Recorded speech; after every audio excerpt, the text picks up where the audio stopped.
Hi, today we are going to see the 81st Stotra.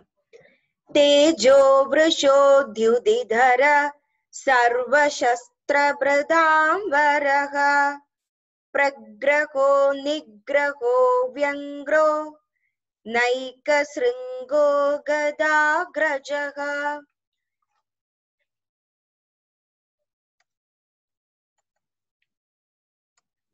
Tejo vrusha.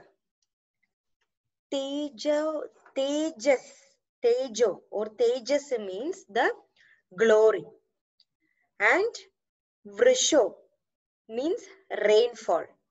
So Bhagavan is in the form of sun who is responsible for the rainfall at all the time. That means in the outer cosmos, Bhagavan is like the sun who is giving heat and light. So with that help, indirectly, it is using to create rain, which is very important for the cultivation. And so indirectly, the sun is responsible for the rain, which is the cause and effect of a link between the nature and the sun to create all the weather changes. So Bhagavan is showering the radiance on all the living creatures, which illuminates experience.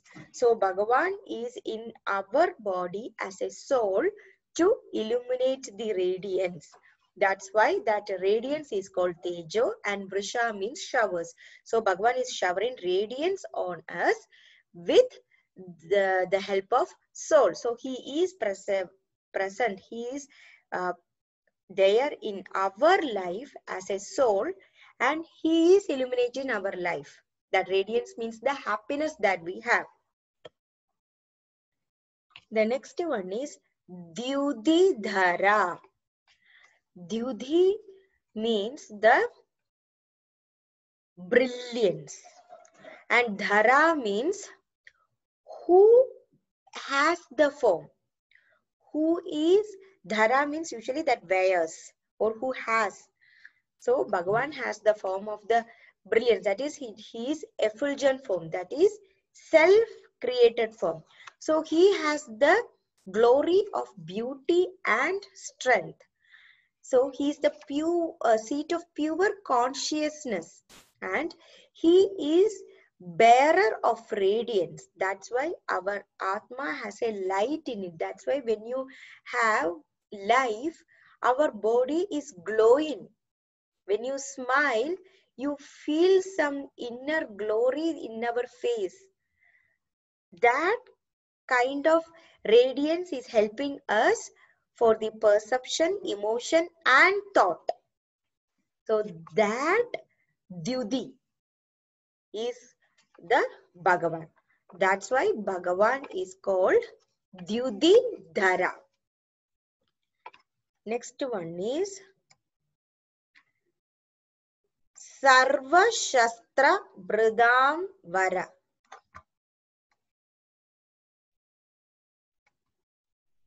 Sarva means all.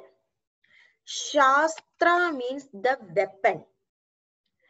Brida means who has it, who owns it. Vara means who is using it for good. Varam means blessing. So Bhagavan is blessing everybody with his weapon. That means he is protecting his devotees by killing the adharma. So he has to make sure dharma wins. So Bhagavan is superior for bearing the arms. That means he is best in those who wield weapon. His main weapon is the discus or Sudarshana Chakra. So he never uses weapon for annihilation indiscriminately. Only if there is a need, he uses the weapon and he maximum tries to control it. That is the example of the Shishupal. Like when he was born, Shishupal was born, there was an Ashariri. Shariri means body. Ashariri means without body. That means the voice came out that whoever uh, is holding the kid, because he was born with 3 eyes, Shishupal. So when whoever is holding him, uh, then one of the eyes will go away. That person will be responsible for his death. So everybody came and everybody held this child. But when Krishna Bhagavan held him, his third eye disappeared. So everybody came to know that Krishna Bhagavan will be the killer of Shishupal. So when the Shishupal's mother told that he is a relative, please don't do that, please give him a chance.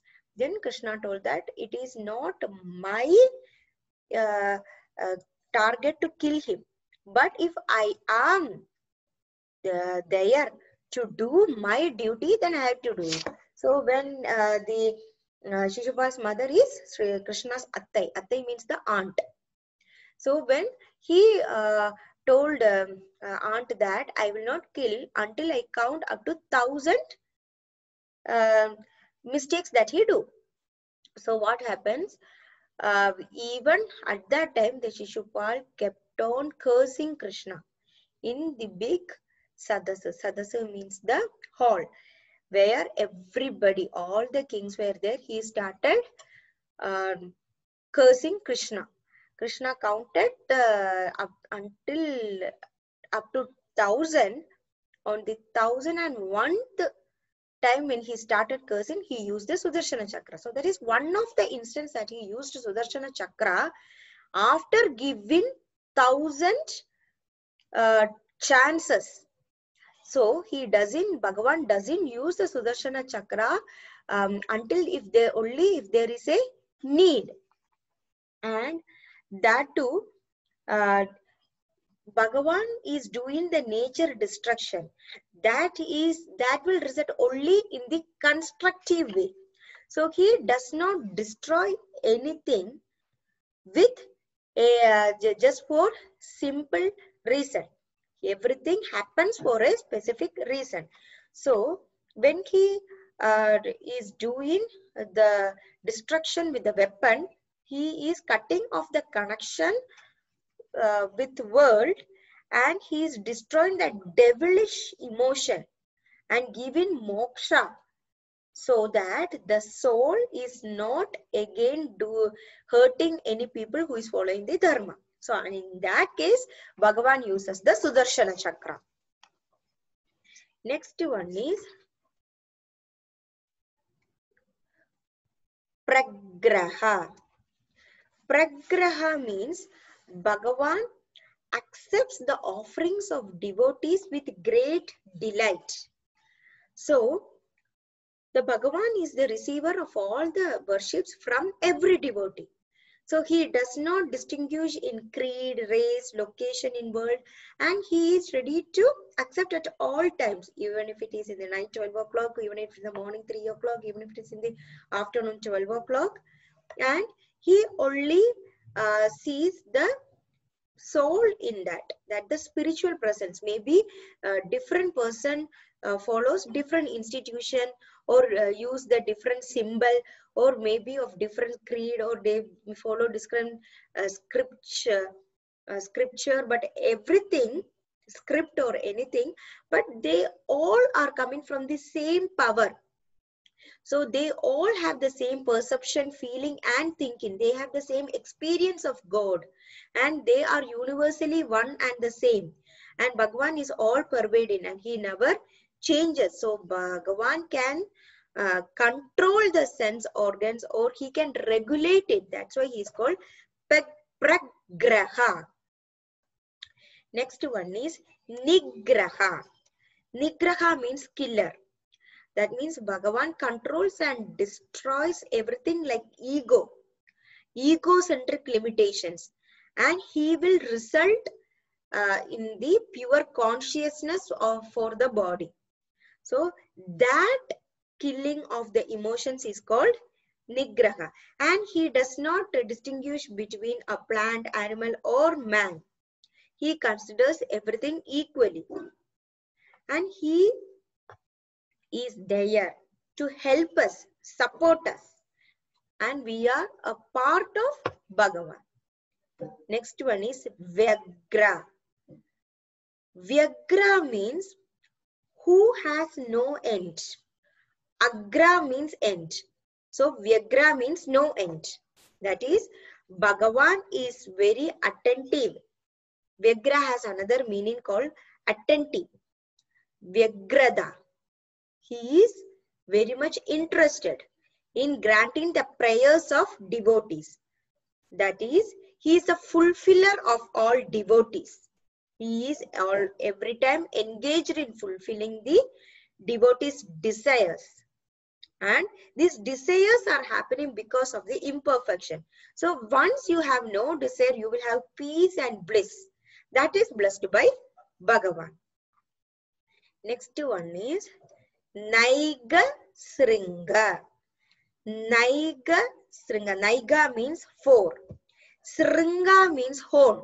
So Bhagavan with four horns. That means he has four states of consciousness. That is waking, dream, deep sleep. And the fourth one is the pure consciousness. That is the ultimate state that a person can achieve. And next one is Gadagraja. Gada means mantra. Agraja, Gadagraja means Bhagavan can be invoked through mantra. And there is another one meaning also. That is, Gada is the brother, younger brother of the incarnation of Vishnu Bhagavan. That is Krishna. When he took the avataram of Krishna, Krishna's younger brother is called Gada. So, the Bhagavan is Agraja means elder brother. So, Gada's elder brother. Gada's Agraja is Krishna Bhagavan, who is Vishnu Bhagavan. And Bhagavan can be revealed first by mantra. Nigada. Nigada in Sanskrit is mantra. So that's why Bhagavan is called Gadagraja. So we will be, we have seen the names. Suvarna Varna. Seen the names. Tejo Vrisha, Dyudidara, Sarva Shastra Bridamvara, Pragraha, Nigraha, Vyagra, Naiga Sringa, Gadagraja. So we will be reaching the 764th Namam of Vishnu Bhagavan. Tejo Vrisho Dyudidara, Sarva Shastra Bridamvara, Pragraho, Nigraho, Vyagro, Naiga Sringo Gadagrajaha.